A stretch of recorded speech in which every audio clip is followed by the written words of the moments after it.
Sachin. Array ரிச்சா தீதி, இந்த நேரத்தில் இங்கே? தன் அலுவலகத்தில் திடீரென அக்காவை கண்ட சச்சின் திகைத்துப் போனான். ரிச்சா, ஒரு வார விடுமுறை எடுத்துக்கொண்டு வந்திருக்கிறேன். வீட்டிற்குப் பிறகு போகலாம். முதலில் உன்னை இங்கேயே சந்தித்துவிடலாம் என்று நினைத்தேன், ரிச்சா தீவிரமான குரலில் கூறினாள். அவளது குரலைக் கேட்டு அக்கா தன்மீது ஏதோ கோபத்தில் இருக்கிறாள் என்று சச்சினுக்கு தோன்றியது. சச்சின், பரவாயில்லை தீதி. நீ என்ன தினமும் இங்கேயா வருகிறாய்? ஒரு 5 நிமிடம் அமரு. நான் அரை நாள் விடுமுறை எடுத்துக்கொண்டு வருகிறேன். இன்று உனக்கு நல்ல சைனீஸ் உணவு வாங்கித் தருகிறேன்.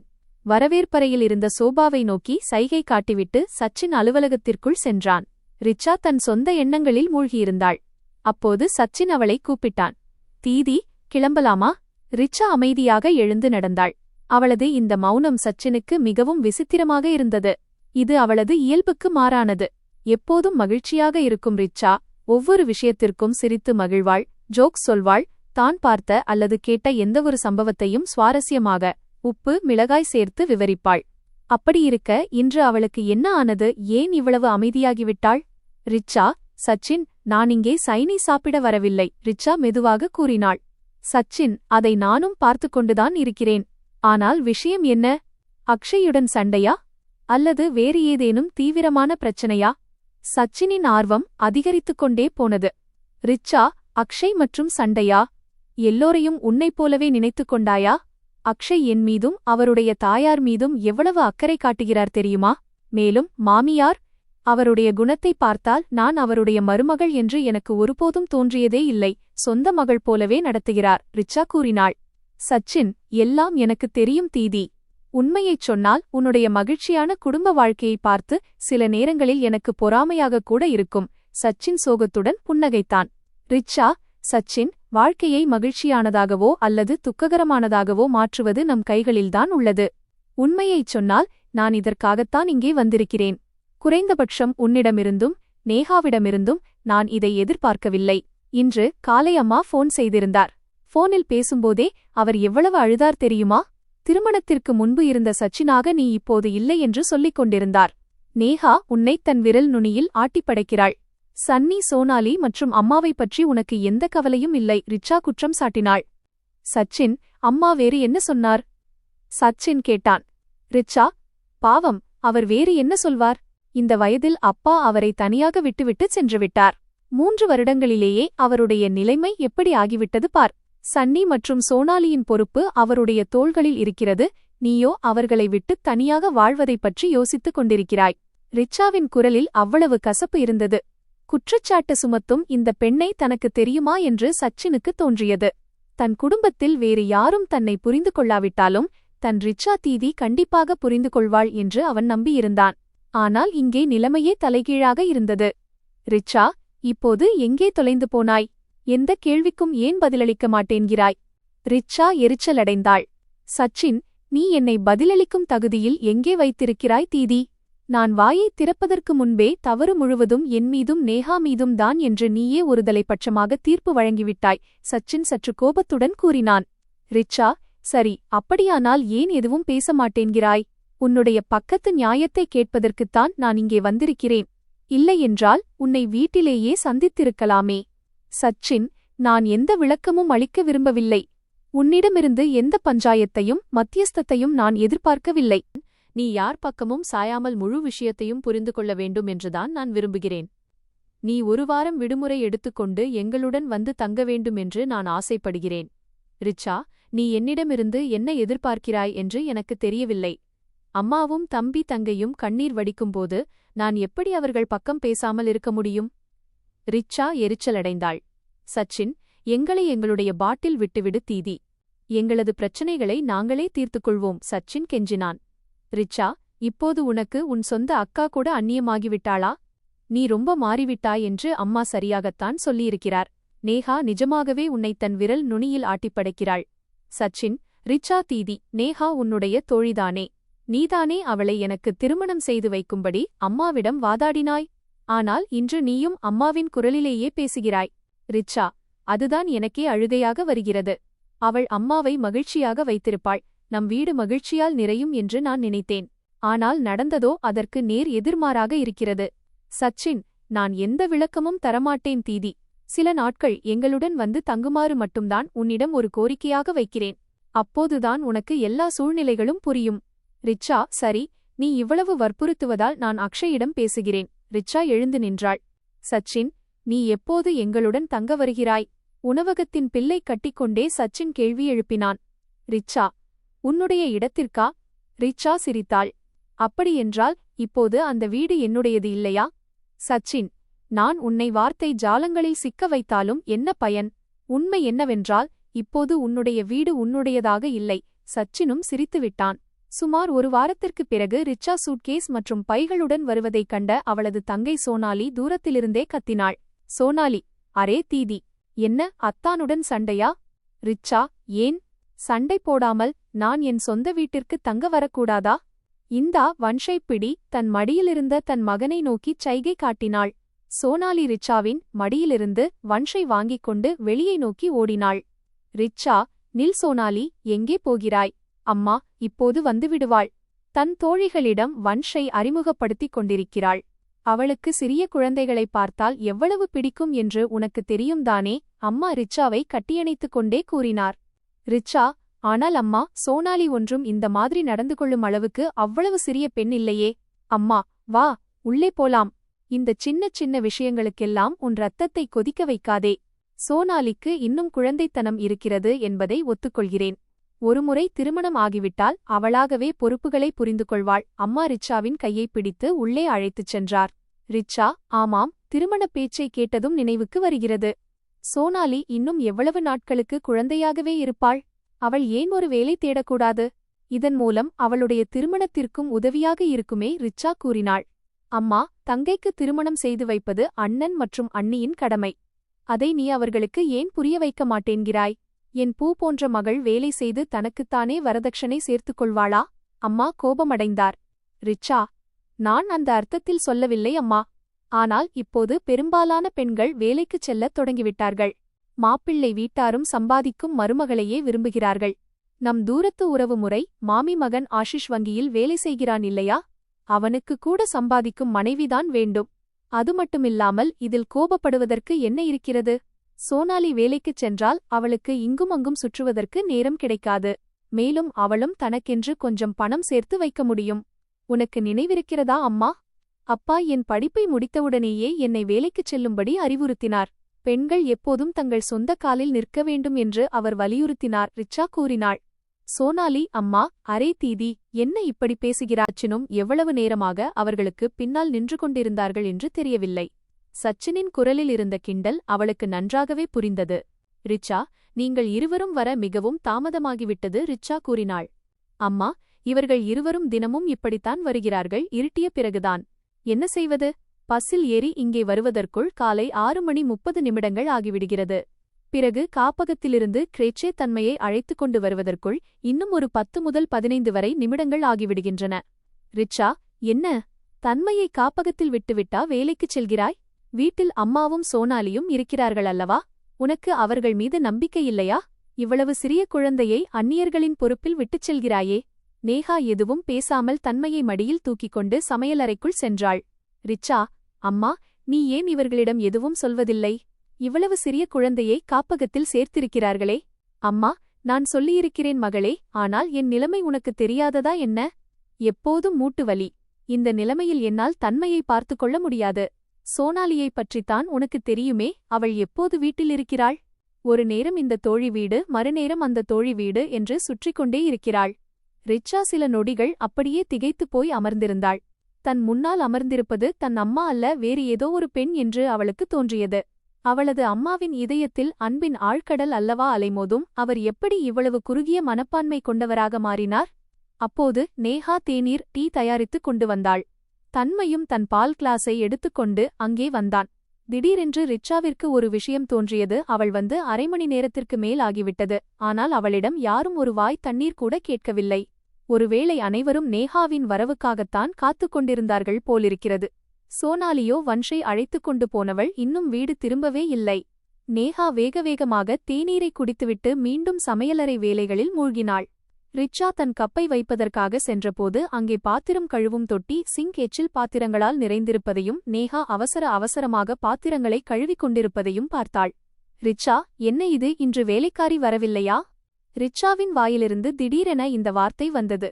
நேஹா, இக்காலகட்டத்தில் பெரிய நகரங்களில் எளிதாக வேலைக்காரி எங்கே கிடைக்கிறாள்? அதோடு அத்தைக்கும் யாருடைய வேலையும் பிடிப்பதில்லை. காலையில் சமையல் செய்யவே நேரம் போதாது, அதனால் மற்ற எல்லா வேலைகளையும் மாலையில் வந்துதான் முடிக்க வேண்டியிருக்கிறது. ரிச்சா, சரி, இன்று என்ன சமையல் என்று சொல், நான் சாப்பாட்டிற்கு ஏற்பாடு செய்கிறேன், ரிச்சா கூறினாள். நேஹா, ஃப்ரிட்ஜில் பாருங்கள், காய்கறிகள் இருக்கின்றன.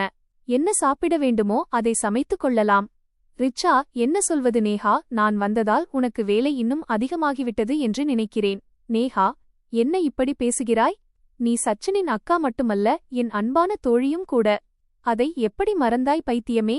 இத்தனை நாட்களுக்குப் பிறகு உனக்கு என் நினைவு வந்திருக்கிறது. இதில் எனக்கு எப்படி வருத்தமாக இருக்கும்?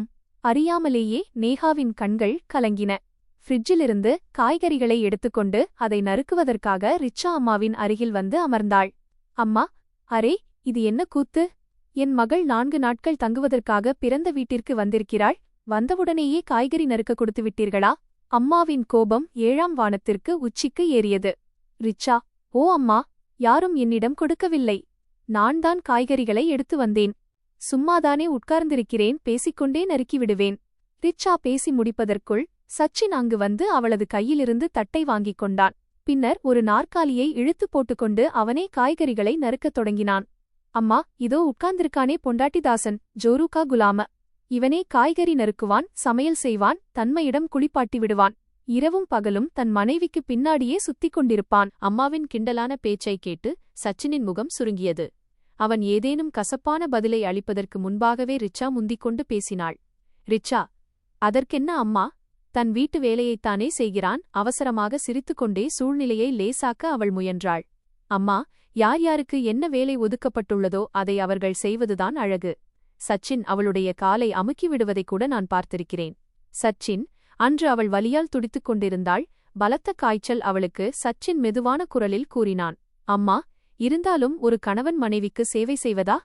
சிவசிவா, தௌபா அம்மா தன் காதுகளில் கைகளை வைத்துக்கொண்டு கண்களை மூடி தன் அதிருப்தியை வெளிப்படுத்தினார். ரிச்சா, அம்மா, இப்போது அந்த பழைய காலம் எல்லாம் மலை ஏறிவிட்டது. இப்போது கணவனும் மனைவியும் ஒரே வண்டியின் 2 சக்கரங்களைப் போல இணைந்துதான் குடும்பத்தை நடத்துகிறார்கள். அம்மா, எனக்கு எல்லாம் தெரியும். நாங்களும் நன்றாகத்தான் குடும்பம் நடத்தினோம். உங்களை 4 அண்ணன் தங்கைகளையும் வளர்த்தெடுத்தேன். என் மாமியார் ஒரு துரும்பை கூட எடுத்து அங்குமிங்கும் வைக்க மாட்டார். ரிச்சா, அதில் என்ன தவறு அம்மா? அக்ஷயின் அம்மா வீட்டையும் எங்களையும் அவ்வளவு நன்றாக பார்த்துக் கொள்கிறாரே. அம்மா, சரி, அவர் பார்த்துக் கொள்வார். ஆனால் என்னால் முடியாது. முதலில் என் குடும்பத்திற்காக உழைத்துத் தேய்ந்தேன். இப்போது மகனின் குடும்பத்திற்காக செக்கு மாடு போல உழைக்க வேண்டுமா? எங்களுக்கும் கொஞ்சம் இங்கும் அங்கும் சுற்றிப் பார்க்க நேரம் வேண்டாமா? ஆனால் முடியாது. மருமகள் தொண்டையை சுத்தம் செய்யும் சத்தம். ராணியின் மூளை எப்போதும் 7ஆம் வானத்தில்தான் உச்சியில் இருக்கிறது. ராணியம்மா வேலைக்குச் செல்கிறாரல்லவா? அம்மா முகத்தை சுளித்துக் கொண்டு கூறினார். ரிச்சா, வேலைக்குச் செல்லும் பெண் பிடிக்கவில்லை என்றால் திருமணத்திற்கு முன்பு உங்களுடைய முதல் நிபந்தனையாக ஏன் இதை வைத்தீர்கள் அம்மா? ரிச்சா அம்மாவுக்கு புரிய வைக்க முயன்றாள். அம்மா, இதிலும் எங்களுடையதான் குற்றமா? என்ன, உன் அண்ணி மட்டும்தான் வேலைக்குச் செல்கிறாளா? இக்காலத்தில் எல்லா பெண்களும்தான் வேலைக்குச் செல்கிறார்கள். கூடவே வீட்டையும் கவனித்துக் கொள்கிறார்கள்.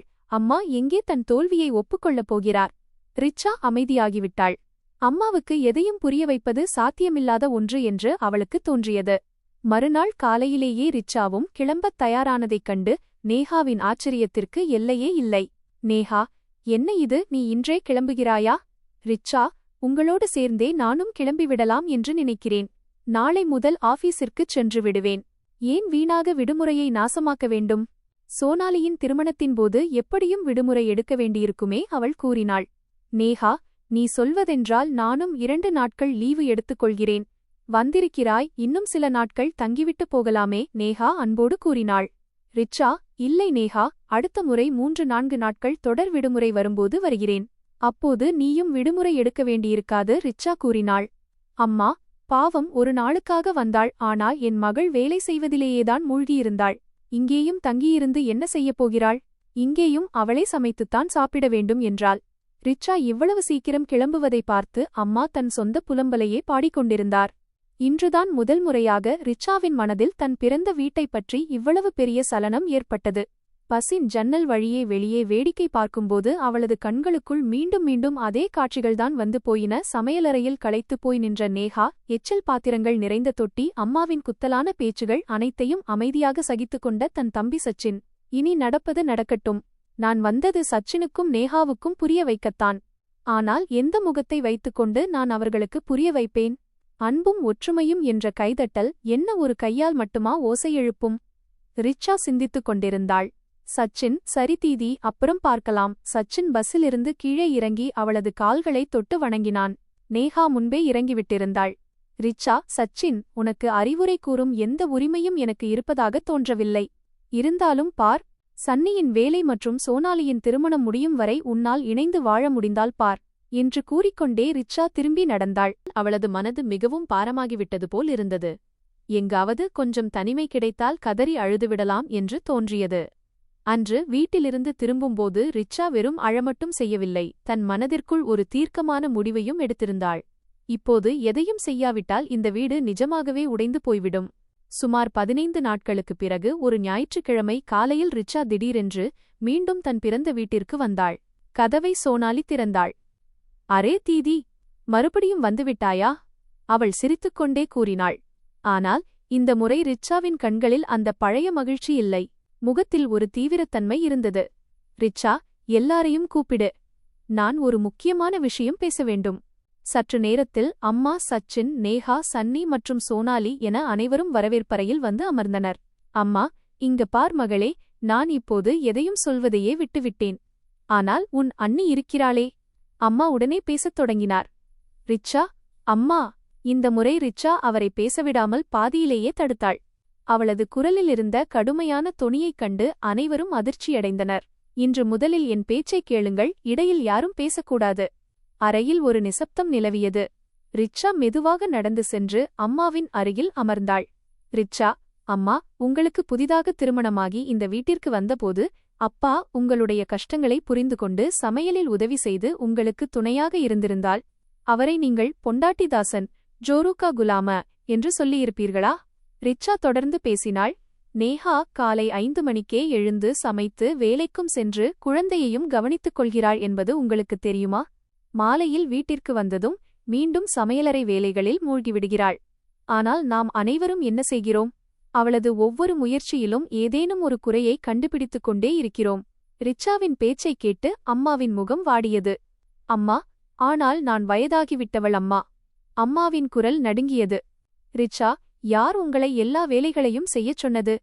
ரிச்சா அன்போடு அம்மாவின் கைகளைப் பற்றிக் கொண்டு கூறினாள். ஆனால் குறைந்தபட்சம் 2 பாசமான வார்த்தைகளையாவது பேசலாம் அல்லவா? அன்று உங்களுக்கு எந்த துணையும் ஆதரவும் தேவையாயிருந்ததோ அதே ஆதரவுதான் இன்று நேஹாவிற்கும் தேவைப்படுகிறது அம்மா. அம்மாவின் கண்கள் கலங்கின. அங்கே சோனாலி தலைகுனிந்து அமர்ந்திருந்தாள். ரிச்சா இப்போது அவளின் பக்கம் திரும்பினாள். ரிச்சா, நீ இன்னும் எவ்வளவு நாட்களுக்கு குழந்தையாகவே இருக்கப் போகிறாய்? அம்மாவின் நிலைமையை பார்க்கிறாய் அல்லவா?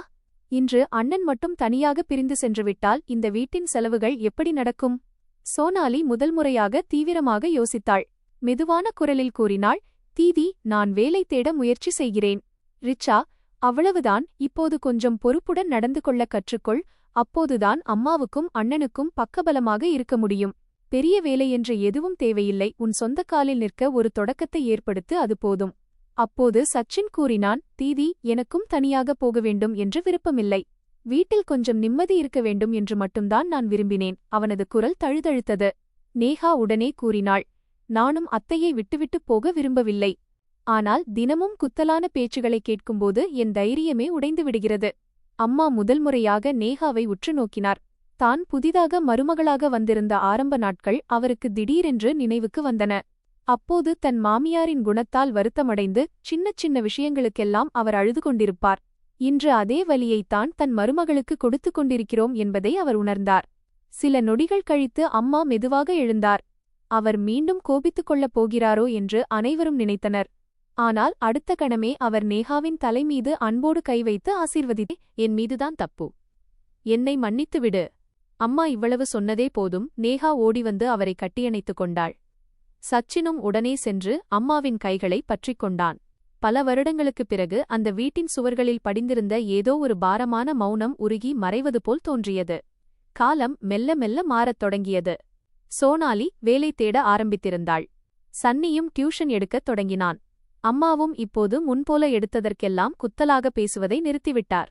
மாறாக சில நேரங்களில் அவரே முன்வந்து, மருமகளே, இன்று சமையலை நான் பார்த்துக்கொள்கிறேன், நீ கொஞ்சம் ஓய்வெடு என்று சொல்லத் தொடங்கினார். எப்பொழுதாவது சச்சின் சமையலறையில் காய்கறி நறுக்கிக் கொண்டிருப்பதை பார்த்தால் அம்மா கோபப்படாமல் புன்னகைத்தார். ஒரு நாள் பக்கத்து வீட்டு பெண்மணி விளையாட்டாக கூறினார், என்னவோ போங்க, உங்க மகன் இன்னமும் பொண்டாட்டி தாசனாவே ஜோரூகா குலாம இருக்கான்னு தோணுது. அம்மா பெருமையுடன் பதிலளித்தார், இல்லை, அவன் தன் மனைவியை மதிக்க கற்றுக்கொண்டிருக்கிறான். நம்முடைய காலத்திலும் ஆண்கள் இதை உணர்ந்திருக்கலாமே என்று தோன்றுகிறது. ஒரு கணவன் தன் மனைவிக்கு துணையாக நின்றால் அவன் பொண்டாட்டி தாசன் அல்ல, மாறாக ஒரு சிறந்த பொறுப்புள்ள வாழ்க்கை துணைவன். கதவின் பின்னால் நின்று கொண்டிருந்த ரிச்சா இதை கேட்டுக்கொண்டிருந்தாள். அவளது கண்கள் கலங்கின. ஆனால் இந்த முறை அந்த கண்ணீர் துக்கத்தினால் வந்தது அல்ல, நிம்மதியினால் வந்தது. நண்பர்களே, இந்த தமிழ் கதை உங்களுக்கு சிறிய அளவிலாவது பிடித்திருந்தால் மறக்காமல் லைக் செய்யுங்கள். மீண்டும் ஒரு புதிய கதையோடு உங்களைச் சந்திக்கிறேன். மிக்க நன்றி.